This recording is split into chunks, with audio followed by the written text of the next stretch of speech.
las conversaciones que estamos teniendo fuera de micrófono. Bueno, tenemos que hacer un programa especial, sí, de anécdotas y nada más. Absolutamente, pero tremendamente disfrutable. Bueno, esta personalidad tan importante, con la particularidad de que hablamos, bueno, él no fue presidente, imagino yo que ves una presencia familiar tan grande, ¿no?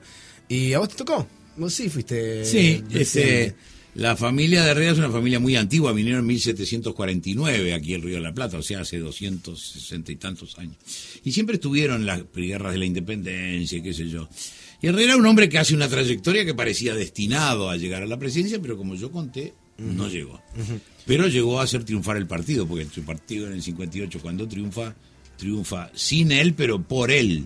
El que lleva el partido al triunfo es él. Corregime si me equivoco. A mí me da la sensación, quizás equivocada, de que es de las personas que por lo menos en ese tiempo más había viajado, digamos, como que incorporó la globalidad en tiempos donde era muy difícil ser global, ¿no? Porque ya sea como encargado de negocios, comercio, viajó a Europa, vivió en los Estados Unidos.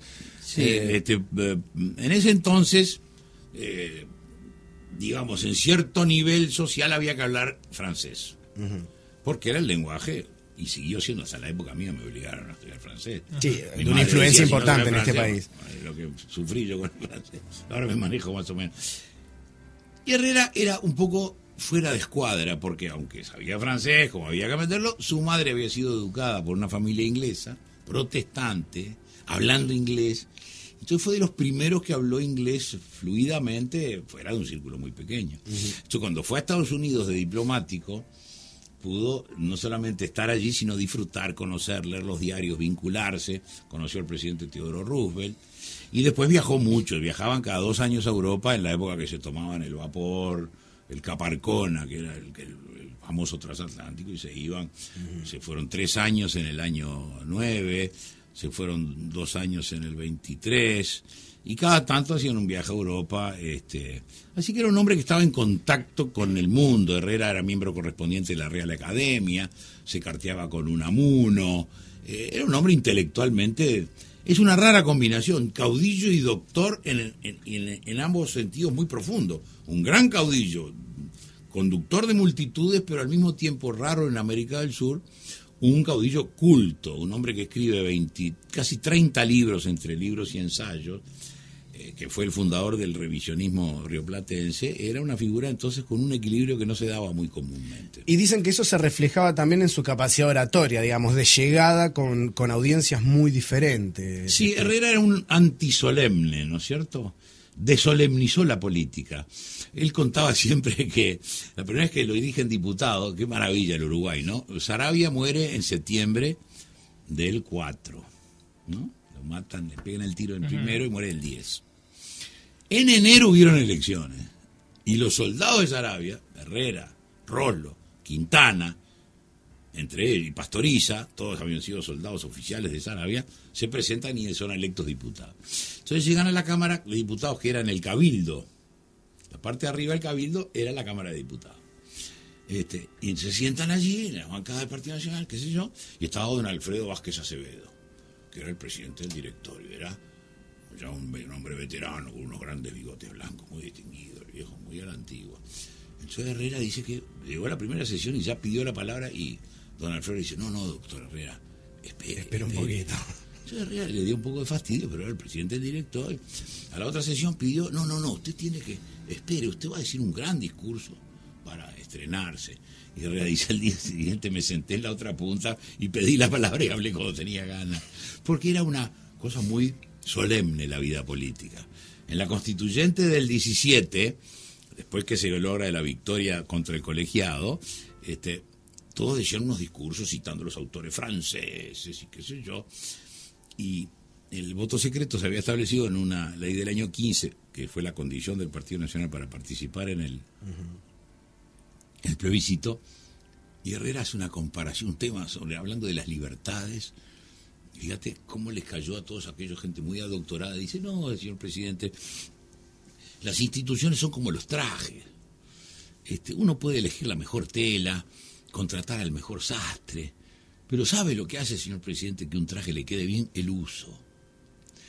una vez que uno se lo pone un par de veces, el traje adquiere la comodidad y la caída. Una imagen bárbara. Dijo, las libertades hay que ejercerlas para que se fortalezcan. El voto hay que ejercerlo. Él decía, el músculo del comicio. Haciendo gimnasia se fortalece el músculo. Entonces era un hombre que desolemnizaba. Entonces, por supuesto que podía alternar en los discursos más elevados y todo, pero tenía esa capacidad de conexión con la gente, con ejemplos, con una oratoria criolla popular, que fue lo que le dio mucho sabor a la oratoria de Herrera. Yo ya lo conocí cuando ya estaba en el final de su vida, pero en los años 20, cuando él recorrió todo el país y se convirtió en el caudillo popular. ¿Por qué Herrera se convierte en caudillo popular y no los otros? Primero, porque lo quiere hacer. Segundo, porque venía de Estados Unidos y había visto la democracia funcionando. Luego, porque había estado en la revolución y veía aquellos individuos que se habían ido a hacer matar por el voto. Pero además, porque se dio cuenta que ese era el camino para llegar, no el círculo cerrado. Y entonces, ¿quién es el que empieza a recorrer en el año 7, 8, después cuando vuelve de Europa y después diputado por Río Negro, y empieza a andar por ahí? No era un doctorcito de Montevideo, que era doctorcito de Montevideo, pero lo habían visto en la guerra, lo habían visto comiendo mal, lo habían visto aquel día famoso que estaban sacando los piojos de las costuras de un uniforme, y una morena que pasaba por ahí dice, con un palito, mijo. Entonces ponían un palito, hundían la ropa y los piojos subían por el palito y tiraban el palito y los piojos no se querían ahogar. Bueno, ese que había sido doctorcito, Boulevard Sarandí, Montevideo, había estado en la revolución, y por eso la gente lo siguió, porque lo había visto en las malas.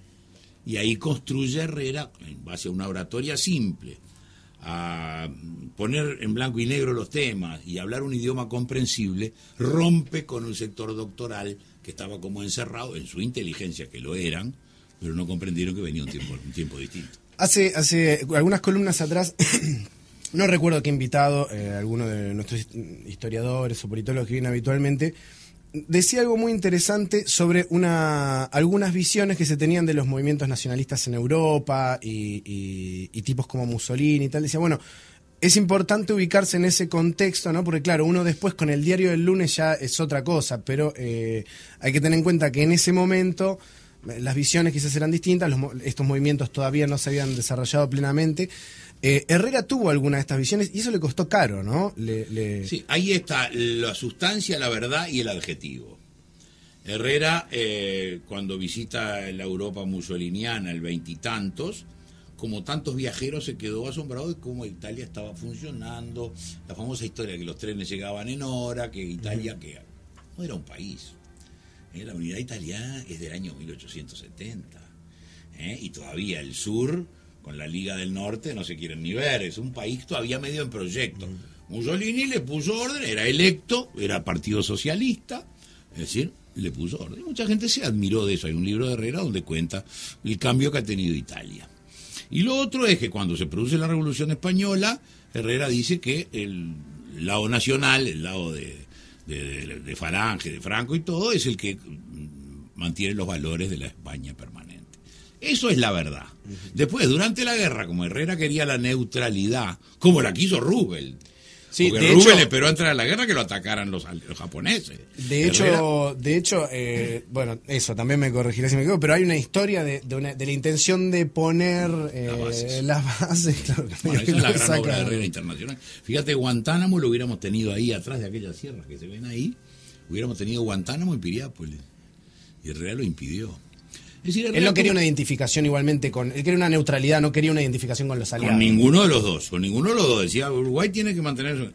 También Herrera estuvo a favor de Sandino cuando el Partido Comunista lo liquidó a Sandino en Nicaragua, y acá estaban todos con Estados Unidos. Herrera dijo, con Sandino, con la lucha de Sandino están nuestros corazones. Es decir, un individuo que se atrevía a tener opiniones de ese tipo.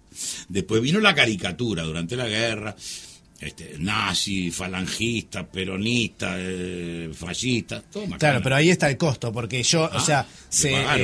claro, uno puede escuchar, digamos, una adjetivación fascista, pero yo nunca había escuchado una adjetivación sandinista, por ejemplo. No. Lo de Sandino nunca lo creaba, porque eso era a favor.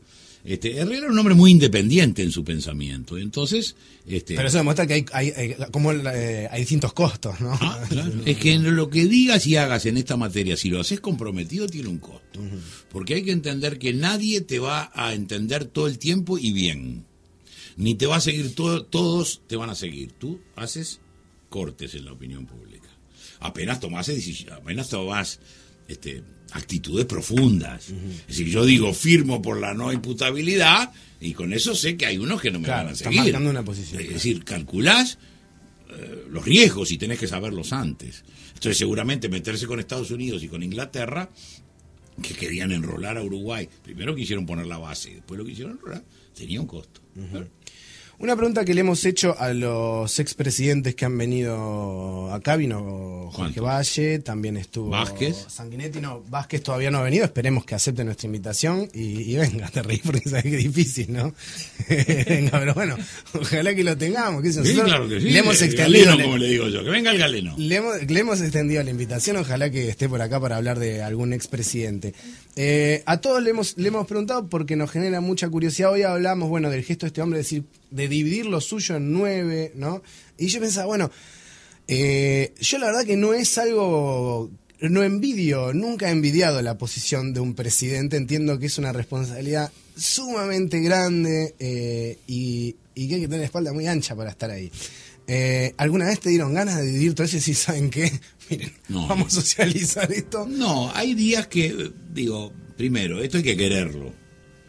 Segundo, lo tiene que querer tu esposa, porque es un compromiso de pareja y de familia. La familia del político vive una vida totalmente anormal, no hay horas, no hay día, no hay privacidad del domingo, es en la máquina todo el tiempo, y yo he tenido en Julita una fenomenal ayuda. Julita es la responsable del 51% de lo bueno de mi vida. ¿Sabes por qué te lo pregunto? Porque una cosa es lo que uno puede ver repasando a los expresidentes de este país e intentar ponerse en esos zapatos, pero necesariamente tiene que ser muy distinta la visión de alguien que sí estuvo ahí, ¿no? Y por eso se lo preguntamos. Hay condiciones y condiciones.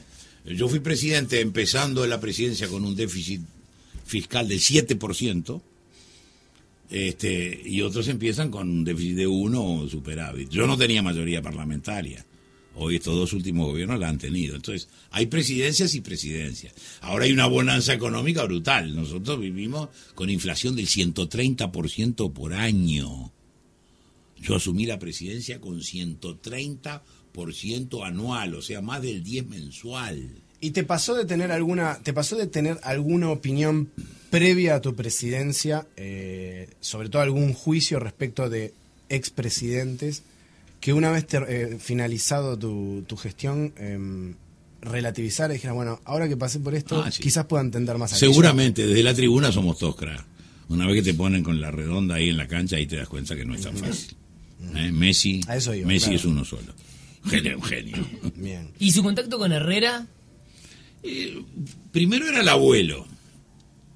Después un abuelo un poco distinto. Me acuerdo que había un noticiero de cine que se llamaba Uruguay al Día. Claro. Antes de las películas pasaban noticias, ¿no? Filmadas en el cine. No había televisión, obvio es decirlo. Entonces me acuerdo que una vez era la primera comunión de mi hermana, creo. Entonces fuimos y salimos en los noticieros. Entonces ya era una sensación, bueno, es abuelo y vamos los domingos a ver, pero también es una señora. Había algo raro. Sí, era un poco fuera de escuadra, el abuelo más distinto. Y cuando ya me di cuenta, ya era demasiado tarde. Yo me di cuenta cuando la campaña electoral que hicimos juntos en el 58, ese verano nos vimos y páfate, se murió. Pero de alguna manera sentís que bueno que tuvo en ese tiempito en el que lo acompañaste, por más breve que haya sido, alguna influencia en tu... te podría decir que me dio el mandato y no sé, macana. Yo simplemente traté de enterarme un poquito más cuando ya era demasiado tarde. Después yo escribí una biografía de Herrera, que no sé si la han visto ustedes, que es muy simpático, 120 páginas, y te cuento un poco esa parte, ¿no? Porque los vínculos de los abuelos con sus nietos y sus nietos con sus abuelos es un vínculo tremendamente intenso. Sí, en el caso mío, que mi padre se separó de mi madre y se fue a vivir a Europa, entonces no tuve padre cotidiano, digamos. Herrera fue un poco una sustitución. Y de pronto uno, quizás más grande, se da cuenta de que eso que pensaba que no había tallado tanto en la personalidad de uno, al final tuvo bastante más que ver, ¿no? Los valores de familia, de Es decir, yo he sido criado creyente, por suerte, he sido criado patriota, he sido criado valorizando el Partido Nacional, dentro de parámetros de conducta que he tratado de seguir y de un sentido muy grande de la responsabilidad, muy victoriano, si querés, sentido de la responsabilidad. Y yo he tratado de descargar mis responsabilidades como he podido. La historia dirá si lo hice bien o mal, pero siempre lo hice con buena intención y al máximo de mi capacidad.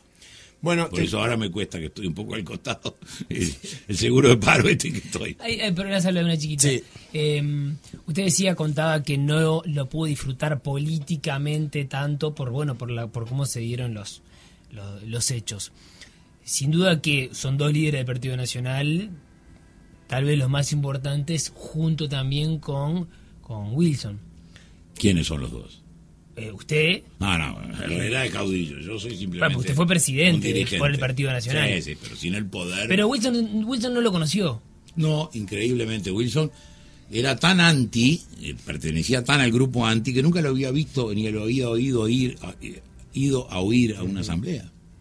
Cuando Wilson empieza su carrera meteórica y tan corta, lamentablemente, empieza a meterse el herrerismo y a hablar de Herrera y a darse cuenta que Herrera tenía una visión, sobre todo la visión internacional, que es lo que nadie le puede discutir a Herrera, que la tuvo más clara que nadie, lo que era nuestro país, dónde estaba y cómo tenía que conducirse. Y Wilson en ese sentido se herrerizó bastante. Bueno, te queremos agradecer muchísimo esta visita. Otro día hacemos uno de anécdotas solo. Perfecto, muy bien. Muy divertidas. Perfecto. Si me dejan hacer el índice puede ser muy Cómo no, para nosotros es un placer y además un honor contar con nada menos que con expresidentes que vengan a hablar de pares. Y con el Cookie también. En el tiempo, así que bueno, muchísimas gracias por venir.